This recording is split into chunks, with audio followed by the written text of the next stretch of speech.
was just leaving my house, and every day I pull out, and I live across the street from a park where I used to be on supervised visits with my son Luke. So he was 8 then, and I was on supervised visitation, and he didn't want the visits with me because his dad was telling him things about me, and I had hurt his dad very badly. So we were going through a very, very difficult divorce, and I had acted out a lot of horrible behaviors that weren't okay. Just because someone wrongs you, you feel wronged, your perception is that you were wrong, doesn't mean that you can act out and be mean. So I paid a heavy, heavy price for that, losing the ability to tuck my little boy in at night, losing my ability to read to my little boy at night before I went to bed. It was one of the most enormous prices I ever paid for my mean actions. It took me years to earn his heart back and his trust. And I don't take that for granted today. I got in the middle of a tribe that had similar problems too.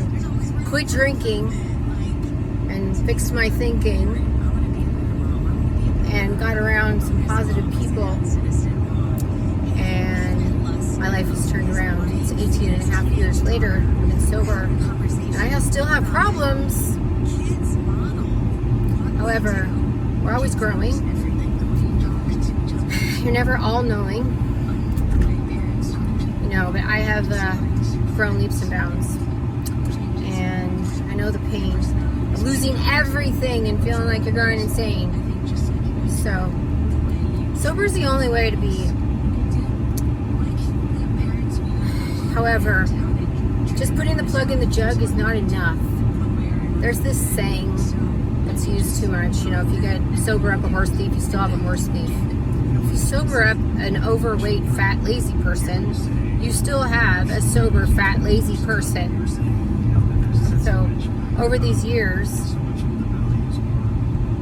every single time, I've relapsed quite a few times, not going to do it this time. Every single time, I get to a point where I am unable to find a sponsor that I admire, that is in shape, that has a marriage that's intact, and that has a business, that manages her money well, that has a nice home, a nice car. I get to a certain point and I can never find that. So I finally said, fuck it. I guess I gotta be it. I guess I gotta be the one.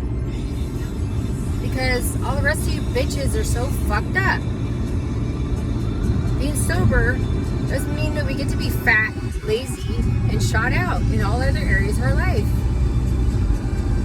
We're supposed to have all areas lined up. Be examples for our children. I need help, and there's no one in my area to learn from. So don't knock social media, bitch. God, I'm so fucking sick of that.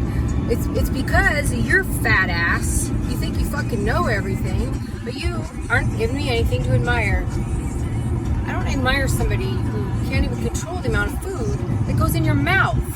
You can't even trust yourself to tell yourself no, and you want me to trust you? No. Zero discipline. Your body shows me your lack of discipline. So, somebody has to go first. I sure as hell didn't want it to be me. But, because I have a son counting on me, I'm going to do it. Just because your ass used to be homeless, now you have a roof over your head.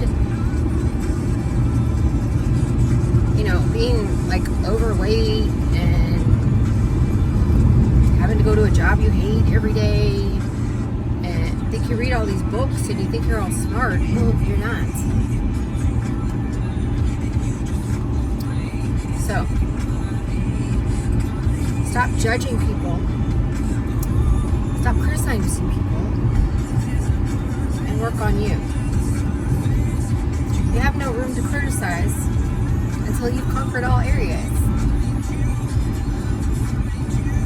So don't judge me.